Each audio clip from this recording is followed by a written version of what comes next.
And there wasn't a huge gap between when protesters went home overnight and when more gathered in Madison this afternoon. About 100 people met near the Capitol at the top of State Street this afternoon. They're making demands of the city, specifically to defund the police by 40% and put that money back into the community. Eventually, their goal is to get rid of law enforcement as a whole. Andre Russell says he doesn't expect the mayor to give protesters the response they want to hear. Russell says they're at war with the government.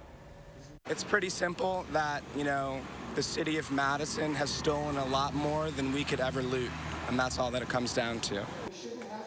Protesters encourage others to come out at night because they feel stronger in a large group during that time of day. Now, cleaning up the damage is almost becoming routine for business owners in Madison. None of those we spoke with today enjoyed doing it, but they did have some interesting perspectives. Jamie Perez spent much of the day walking past graffiti around broken glass along boarded up windows.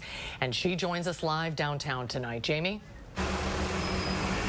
A lot of people spent the day today boarding up their windows. Earlier today, you could see the broken windows, the shattered glass, and this is for the second time now. A lot of people had taken down these boards about a week or two ago, and this is a process that is becoming normal for business owners, but a lot of them have very differing opinions about it. The shattered glass around downtown Madison has some business owners talking about its symbolism, how broken we've become. Look what happened on the square. Oh, I don't know, probably 100 windows have been broken in the businesses. Some talk about the broken windows and doors. Others talk about the broken hearts. This country is getting torn apart right now, and I think standing together and believing and saying what you believe in is something that's going to help evoke change. This man doesn't necessarily enjoy walking into work to see this, but feels there are far worse things to see. I would welcome the sight of broken glass, broken bottles, vandalism, as opposed to seeing another person being killed at the hands of the police. But not all of his colleagues agree.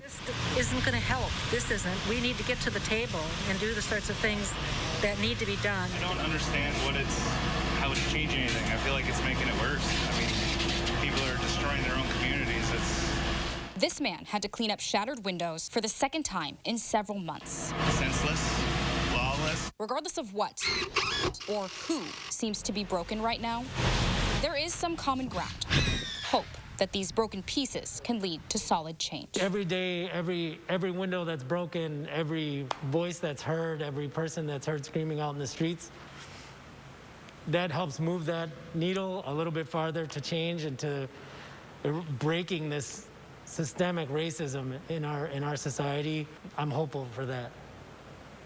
Jamie Perez reporting many of those folks are preparing for anything else that may happen tonight, hoping that city leaders will take action, help everyone getting through this and be better as a community as a result. We are continuing to cover any protests in Kenosha and Madison. We'll have a crew in Madison live tonight. We'll also have coverage on our Facebook page, our website, channel3000.com, and of course later in our newscasts.